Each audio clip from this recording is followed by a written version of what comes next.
Good morning. I'm delighted to be here, and thank you to Larry and to ASFPM for inviting us. This is pretty exciting, and for all of those of you who ran this morning, kudos to you for running in the rain, and I think you'll particularly appreciate the presentation. So, like many people here, I've been energized by a lot of the conversations that we've been having this week, and I look forward to continuing to learn from the sessions, from your ideas, and basically working with everybody in the room, because collectively I think we can make a difference. This week, hopefully you've been able to attend some of the presentations from some of our team members, and as Larry just mentioned, I lead the Risk Management Directorate, and we have a number of different activities under the Risk Management Directorate in addition to the mapping. We have people from engineering and mapping, we have people working on improving the customer experience.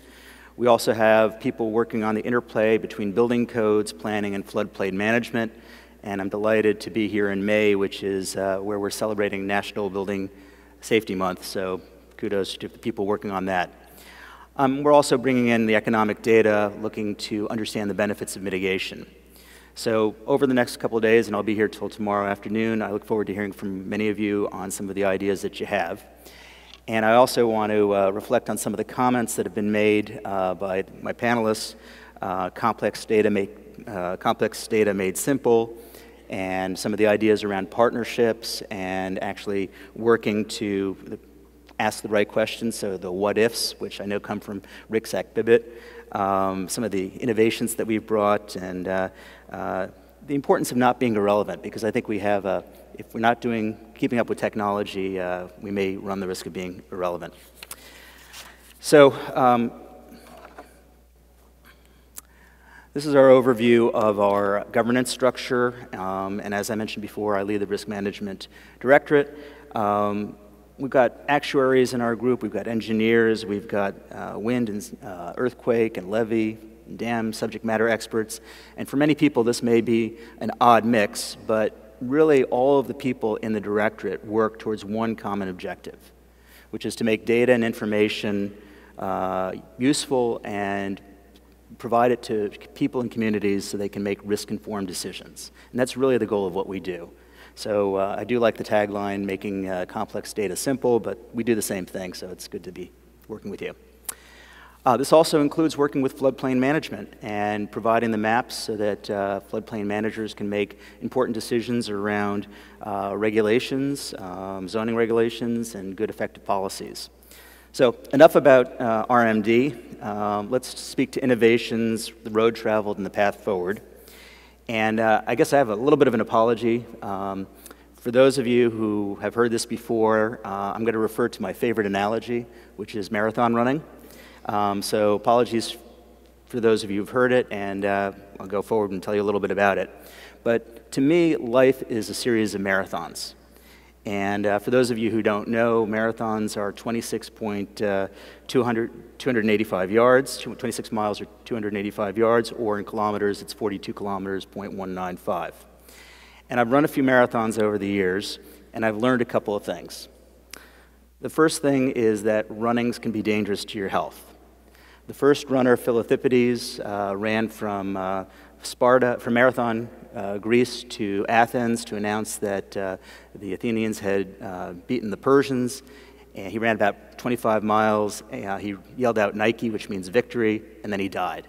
And so it was, hazardous to your health. No matter what you say, running marathons hurts. It used to be that it would hurt towards the middle or the end of the race, but now it's gotten to the point where it hurts before I even show up to the start of the race, and it's a painful process. A couple of other things, you've got to keep your mind focused on the finish line. So you got to, as you're running along, the goal is the 26th mile, and you can't get to the 26th mile unless you do the 3rd mile, the 10th mile, the 14th mile, the 21st mile, unless you're Rosie Ruiz and you're in New York City and you take the subway. But by the time you finally, when you cross the finish line, what's the finish line for us? Every time I cross the finish line, I say, okay, that's it, I'm done. I'm not doing that again. And I've said that over 70 times, so I keep on doing it. So it's, I think, what we're doing is really running a bunch of marathons. So you're probably asking, why is this guy rambling on about marathons? I thought this was a session on innovative data tools and maps, and why is he talking about this? And I think the point that I'd like to bring up is that we are on the process of running a marathon. And we are, midway through the process, and I want to highlight some of the things that we've done as we're working to actually provide maps and actually provide information so people can make informed decisions and take mitigation efforts. So we passed some markers, and please note that these are not prioritized. It's not that we've passed the 30-mile marker and we're done and we're complete with that activity. A lot of these activities will continue on and on again as conditions change and as we get new information and as we remap certain areas. But early on in our race, we had the Map Mod program. And that's the process where we started to transform paper maps to digital maps. And we started working on introducing a new way to do business. When we started in the early 90s, there were approximately 6 million maps that were handled each year. And so aside from the cost of keeping them in warehouses and shipping them out, it wasn't really an efficient process. And we cut down a lot of trees in the process of making the maps. We've now digitized almost all of the maps. We have about 900 communities that have paper maps out of the 22,350 or so maps in the NFIP program. So we're at about 96% of the way through. And we know that there are digitized maps that are scanned paper maps, but we also know that there are digitized maps that provide a lot more information using current technology. And we're going to continue to work on this project. In terms of the miles mapped, we're at about 1.1 million miles. I've heard estimates of 3.5 million miles of waterways. I've heard estimates of 4 million miles. But we're about a third of the way through in terms of what we want to map. And our criteria for choosing where to map is really the drainage area, the size of the drainage area. If it's a small drainage area, we don't map it. If it's a larger drainage area, we do. And sort of like not getting up and saying, I'm not going to run a 1-mile race, I'll run a 5K race or a marathon. We really pick the bigger ones. In terms of our earlier work, we added on the CTPs, so the Cooperating Technical Partners. They're a really, really important aspect of what we do. And we have 284 or so CTPs that we work with across the country, and I think that's a really important way for us to be able to do our work. How many people have heard of NView? Show of hands. So NView, which is one of our maps, one of our metrics that we use basically to assess quality and quantity of the maps that we have developed. We launched this metric a couple of years ago, and we use it just to see how we're doing in terms of performance. And then finally, on the IT side, a couple of years ago, we started. And I will tell you that we do know and we are aware that we have not completed this particular mile marker, but we did do a couple of things. So we set up the Mapping Information Platform and the Map Services Center so that we could actually provide information a little more quickly and efficiently than in previous ways. So that's our initial start. As we're making progress, we're in the middle of the race, and it's a little hard. I'm getting a little tired, starting to think about where we want to go. But we have more partners here, and we're constantly tweaking things, trying to increase our pace, trying to figure out how we can do another mile, another kilometer. And one of the mile markers that we moved into was risk map. And risk map for us was really important because we moved from this concept of just making maps and increasing the number of miles that are mapped to working on a number of things, to broadening our activities, creating credible quality data, raising awareness of flood risk, and fostering a rich community engagement process to drive mitigation. And that's taking up on the concept of taking data, moving it to knowledge, moving it to action where people can actually take mitigative actions. We're also making progress on our NView metric, and without going through all the details, we are on track to meet our target of 80% by 2021. We just heard about coastal mapping. So one of the things that we had as a goal was to do coastal flood hazard analysis for all of our coastal zones. And we've initiated work across all 100% of our coastlines. And we've got about 68.5% of our studies have gone preliminary, and 35.5% of those have gone, the communities now have effective maps. So I think we're making progress there. We've done some work around guidance and standards. We had a number of different, at one point we had volumes and volumes of guidance and standards for developing maps. We've gone from having thousands of pages to a more streamlined process. We also have a process where we provide updates.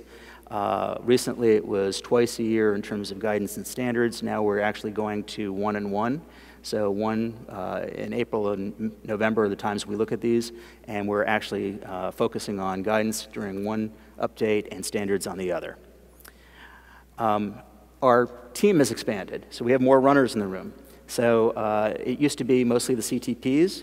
Now we have the production and technical services, program management, customer data services, and community engagement and risk communication providers. So a lot of you are in the room, and we really appreciate the fact that you're here with us. And we know, as I said before, we would not be able to do this without your participation and engagement. Moving on, we look at the 3-DEP program. And that 3-DEP program, for those of you who don't know, is a way where the U.S. federal agencies really coordinate in their purchases of LiDAR. And we work pretty closely. USGS is the lead on this. And one of the things that we're trying to do is make sure that dollars spent are effectively spent and that we're not mapping the same areas, that we have an inventory where we have access to this information across the board. TMAC. TMAC. Everybody here, I think, has heard about TMAC, or the Technical Mapping Advisory Council. And they have a number of recommendations that they've put out, and we didn't stand them up. They were re-stood up. I think Seal mentioned that yesterday. TMAC existed before and then was re-stood up with Bigger Waters 2012.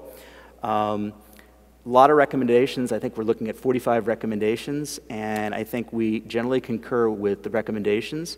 But we're moving forward, just like in a race, we're moving forward with the different recommendations in different paces. Some will go fast, some will go slow. A couple may not even make it across the finish line. We think most will, but we're addressing them as our resources and our capacity allows us to do. And then just last on this slide, the urban flood study. We're doing some work focused on urban areas, and we're working with the National Academy of Science. We just had a workshop last week on the 24th, and we're starting to focus a little bit on urban flood studies. I did skip over base level elevation data, and I'll come back to that in a minute. So looking ahead, where do we want to go? We are getting tired. We're about the 18th mile, 17th mile. We're looking at NFIP reauthorization. NFIP reauthorization is hoped for by September 30th, 2017, and it's an incredibly important foundational area for us. Without NFIP reauthorization, it's like running a race without the race officials, without the volunteers handing out waters and bananas, without the people on the sidelines cheering. We really will have a tough time. So that's really one of our big things that we're focusing on. And at one of the events, one of the breakouts yesterday, an excellent recommendation was made to celebrate the upcoming 50th anniversary. So let's hope that we get our reauthorization in September so we can actually then celebrate next year in 2018. Nationwide LiDAR, we've increased our spend. So if you go back to FY13, we had about 1% of our spend of our $208 million budget was spent on LiDAR. We're now in FY16, we're anticipating about 11% of our budget will be spent on LiDAR. So that's a pretty big number in terms of the increase, both in percentage and then also the dollars spent. A couple of things, we're looking at multi-frequency coverage around riverine and coastal. So we're looking at different scenarios, and we're looking at the 10, 20, 50, 100, 500-year flood scenarios. Once again, we're taking this information, and one of the challenges we have is we need to actually get this information from data to knowledge to actions. So we're looking at trying to figure out how we can communicate this out. And it's used by communities for planning purposes, as I mentioned before. It's also used by our actuaries for helping to set the rate policies and premiums. We're looking at structure-specific risk. Giving a broad geographic area is helpful, but going down and being able to actually look at a structure is probably a little bit more helpful. And we understand that the old model of in-out probably doesn't work. It's a binary model. It doesn't really give you a true reflection of the risk. And so we're looking to see what we can do to get down to the structure level. And then we're also looking at a risk rating redesign.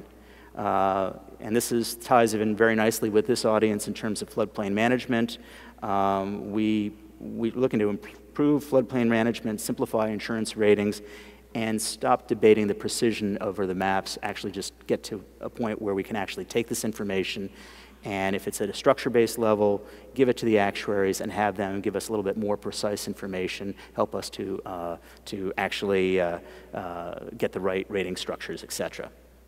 We're looking at dynamic flood risk information, and we're looking at being able to, and it was interesting to hear some of the previous presentations, we're really interested in using technology, and I hope some of this has given you a little bit of the idea of what we're thinking about.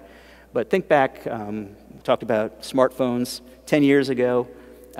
Never would have thought that I'd show up in Kansas City, be able to find my favorite coffee shop, be able to order my coffee using my phone, and be able to track where I was in terms of number of points towards my next free coffee. And that didn't exist 10 years ago. And so one of the things that we have to look forward to is trying to figure out what are the new technologies that are out there that will help us better deliver our information and allow communities to make more informed and better decisions. So we are looking for technology, we are looking for ideas, we are looking for innovations. And we have a couple of ways that we're doing this. We are looking at coordinating the federal spend. So there's NMIS, which is the National Mitigation Investment Strategy. We're trying to figure out how to get all of this funding that we have and make it more efficient. And we've focused in a couple of areas around mitigation. We are, and you're probably starting to hear a little bit of buzz around our FEMA moonshots. FEMA moonshots are, we have two of them. One is to double the amount of policies sold by 2023, and the second FEMA moonshot is quadrupling the amount of mitigation investments by 2023. And the idea is to get everybody within FEMA to work towards a couple of common goals. And you'll be hearing more about this tonight at the open house. And they're also, I would encourage everybody to stop by our booths. We have some polling questions. We're looking for your input. So as I wrap up, I think what's really important, I come from an area, I spent some time working with a variety of stakeholders. I spent the last couple of years supporting a disaster risk reduction project. And we had public and private sector engagement, we had academics, we had investors, we had cities, we had insurance agents, the insurance industry. And I think it's really important that we have an all-hands-on-deck approach, that we work together, that we have everybody running along with us. It's not really a single marathon, it's a relay marathon. And we're really looking for a lot of the ideas that you have, and we're open for business, we're open for ideas, and thank you for the opportunity to share some ideas this morning.